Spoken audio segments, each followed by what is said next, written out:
It's great to see you, Mr. Just it's in this goodness, nest, talk with the sainted, it's listen, it's deep, artle.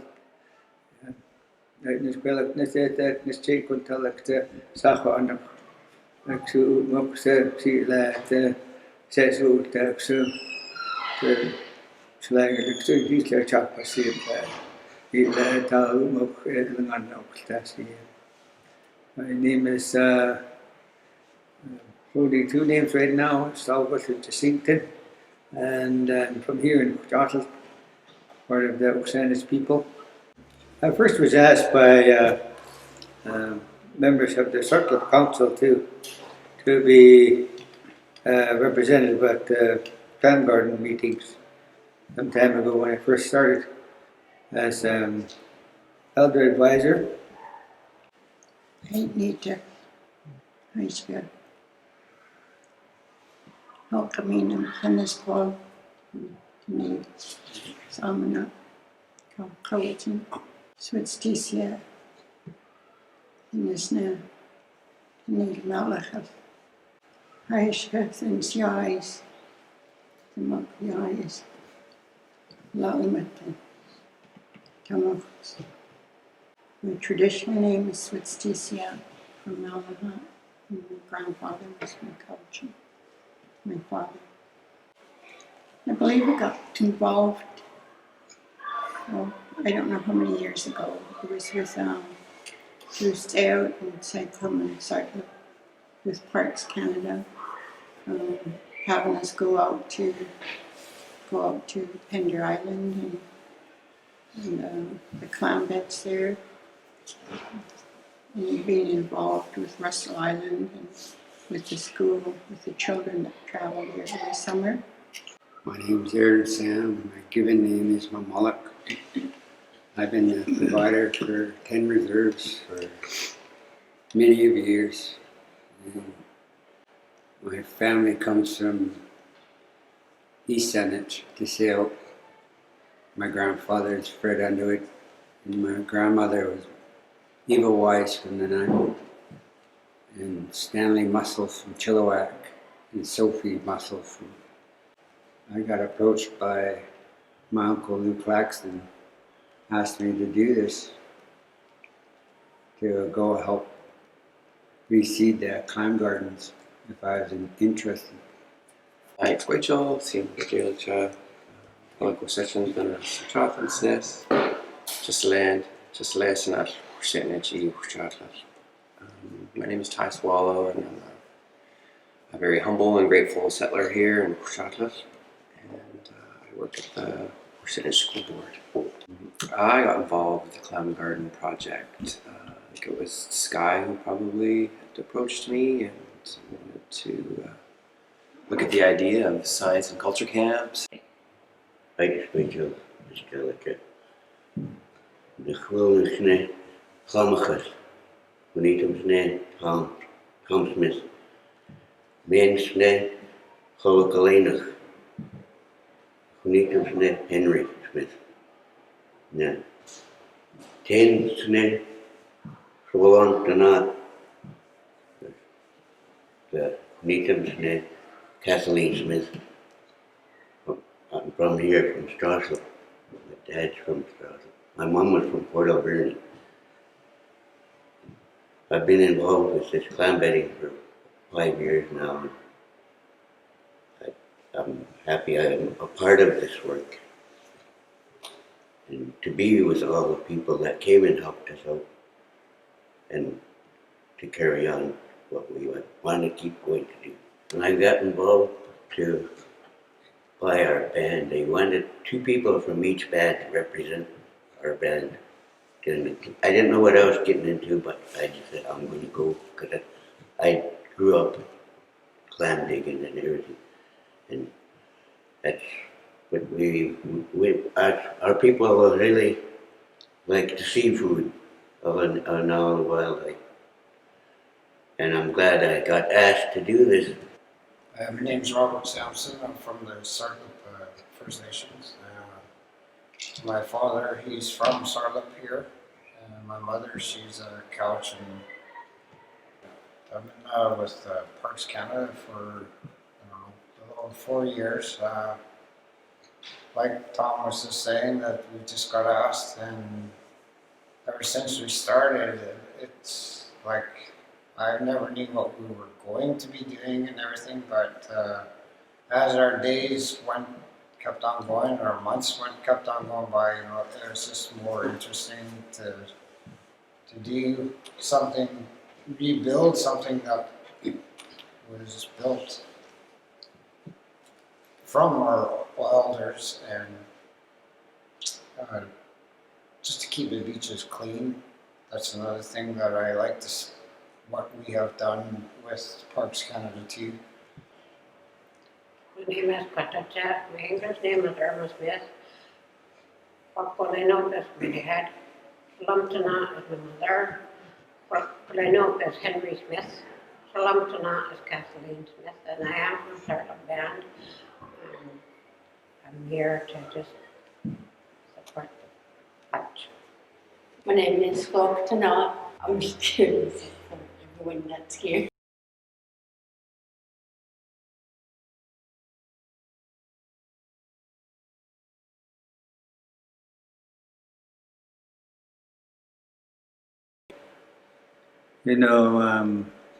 When Creator walked the land with our ancestors, like our elders told us that the Creator walked the land with our ancestors and made some of our homelands and made some of our islands out of our ancestors. And when they did that, when Creator Helps did that, he tossed them out there into the sea. And as he tossed them out and changed them into those islands, he said, look after your elders, look after your elders. He tossed them out. And they became those islands. And it means look after your relatives. And went further on to do more of the creation work long ago with our ancestors before us, and was laying down the laws of how we should live. Some of those young people didn't want to be changed by a Creator, but He changed them because they were hiding away from Him. He said, we don't want Creator to change us. He's changing some of our people, our relatives, into different things, and they want to be changed. So they were hiding away from Chels, but Chels could hear their words. So he went there and he said, why are you hiding in the beach? Because they had themselves buried along the beach in the sand, because they're hoping that he would pass by in his canoe. And he went ashore there and asked them why they were hiding. And he said, we don't want to be changed by Chels. We want to remain the way we are. And he said, you shouldn't question Chels. If Chels is going to change, it's for the good of all. That's what he told them. And sometimes you don't have a choice in life, what happens. And that's the lesson I want you to learn today. So he changed them into all those seafoods, those shellfish. Right from the wamalush, the gooey duck, to the swam, the horse clams, to the aqua, the butter clams, the squatay, the little necks, and the long, the ones that live shallow, the cockle clams. All those were changed, and they became those ones that are living in the sand of the beach now. And that was a law that was laid down for us. And it gave our ancestors teachings and values to live by. So our people did what Creator asked them to do. Look after those islands. Because the word Petechis means relative of the deep. It also means island. And so that became law to our ancestors, to look after those places, look after those things, and remember the teaching of how those clams came to be.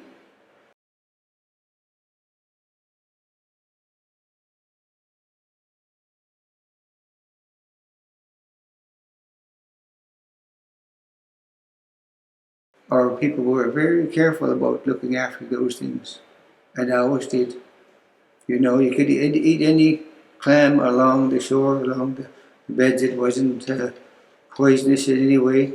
Our people looked after that, something sacred to us, and the sacred connection that we have to those memories of the ancestors telling us that Creator put it there for us to look after, take care of.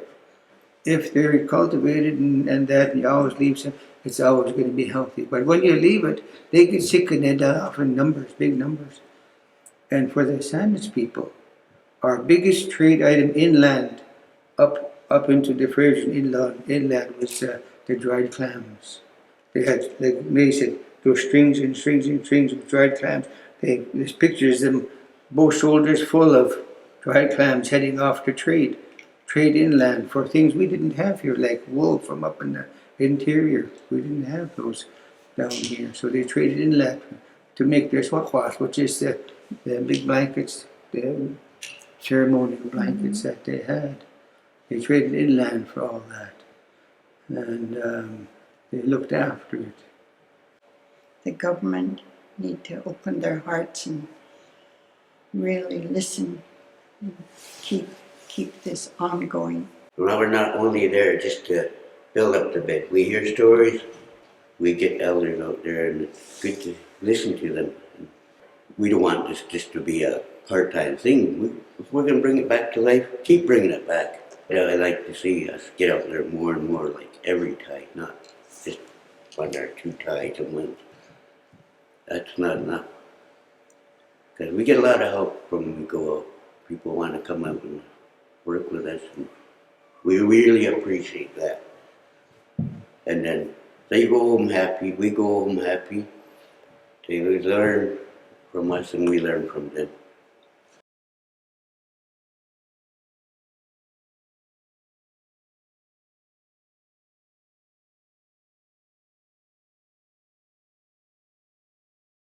We have a long, true history here. It's our sacred responsibility to remain. I like to be working the beaches, and I'd like to be still stay involved with all this too, just because that's our food. The Creator Himself gave it to us. And how to look after this place so there'll always be plenty. I think that the young people need to hear it and understand it for a long time to come. And that's a real honor for us to share. That you don't keep all the teachings in your pocket. Take your hands out of your pocket and share the teachings. Don't keep it within you. You got to give and share, or nobody's going to know how it's done. People behind their desk need to really hear my nephew. The hard work all his life. My nephew, like here, their daily work. Going down and helping and digging clams and have 2 buckets of clams. They go share it with all the family. They keep a little for themselves. We give, we're not being stubborn and keep it for ourselves. You know, and that's just all the love in their heart for helping, really helping those that are hurting. And that's how it is here. In these kind of projects, it's always like such a short term. There's a term to it. We never had a term when we were living on the lands. It was a life job to do, a life's job to do. And all those teachings were passed from one generation to the next. We didn't have to go look for a grant or anything else to do what we had to do. It just had to be done. And that was a natural way of living. And it just went on. And there was no question. You know, it was a man or a woman or children. It was all involved. It was a family affair. And everybody learned from one another and helped one another. That's the way it was, and it should always be that way.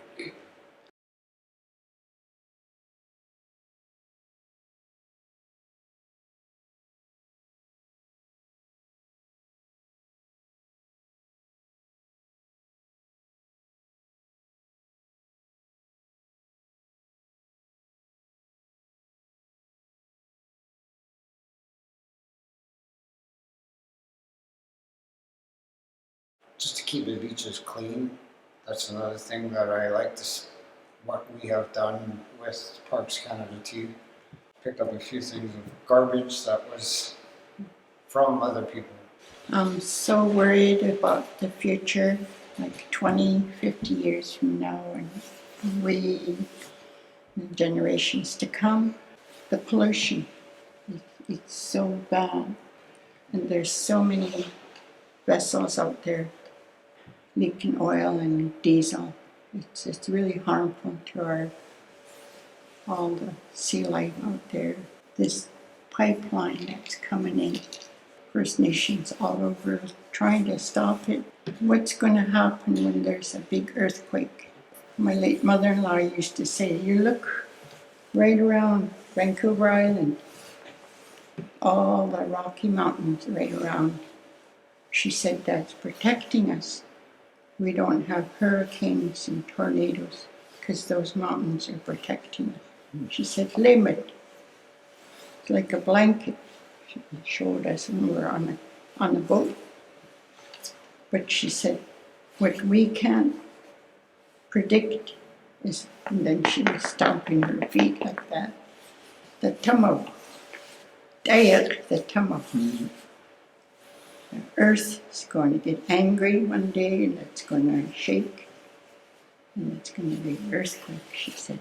We'd sit up and eat the raw clams as it so tasted so good and were so clean from the beach because the beaches were clean.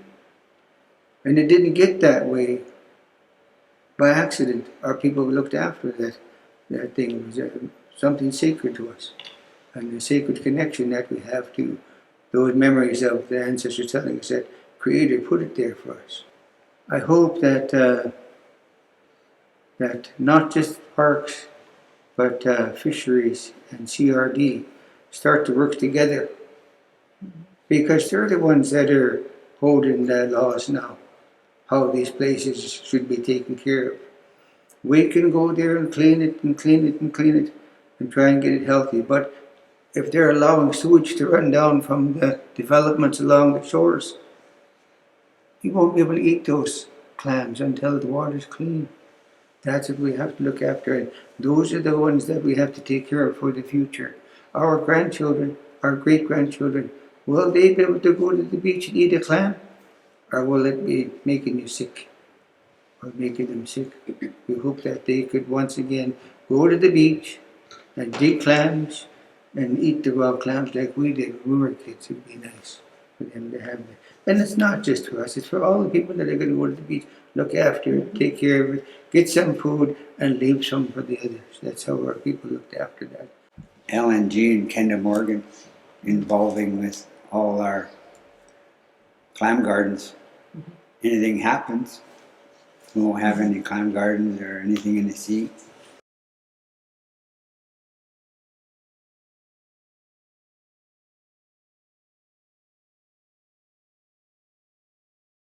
And I really thank, Parks for all their hard work and teaching and having us have the children to go out to Russell Island every year.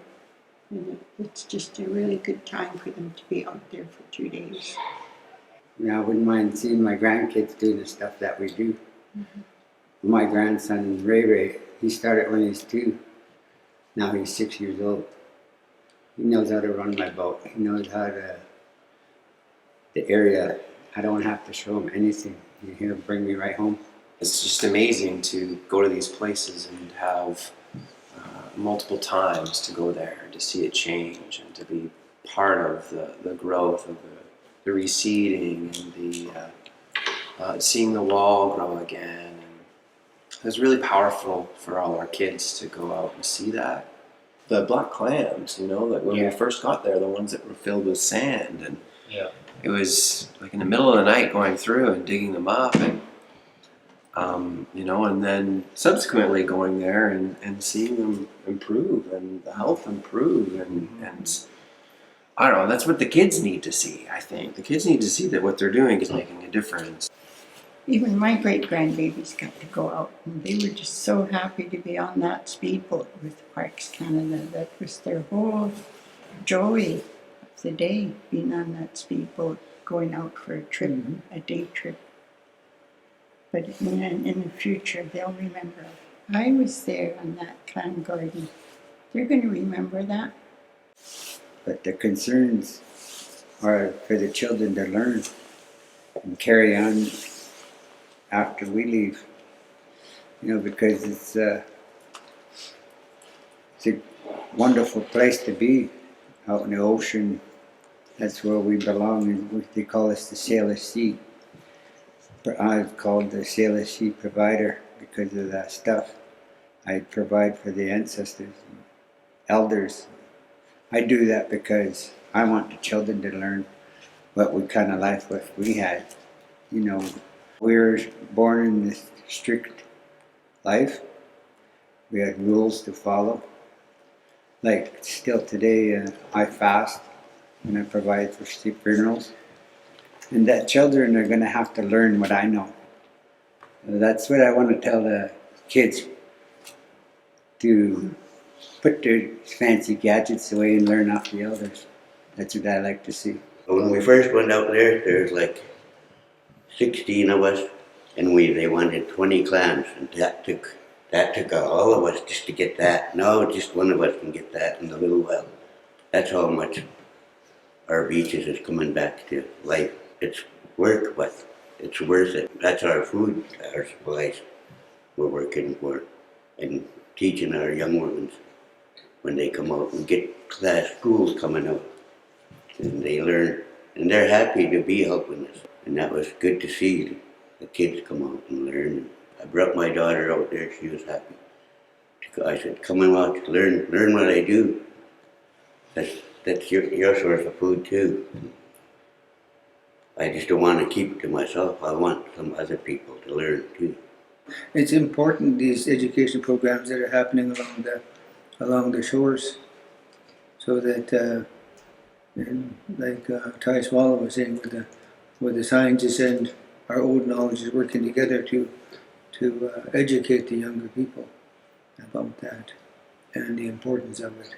It is good to see that the younger kids down on the beaches too, I like that, teaching them how certain clams, like keeping babies on, like leaving them,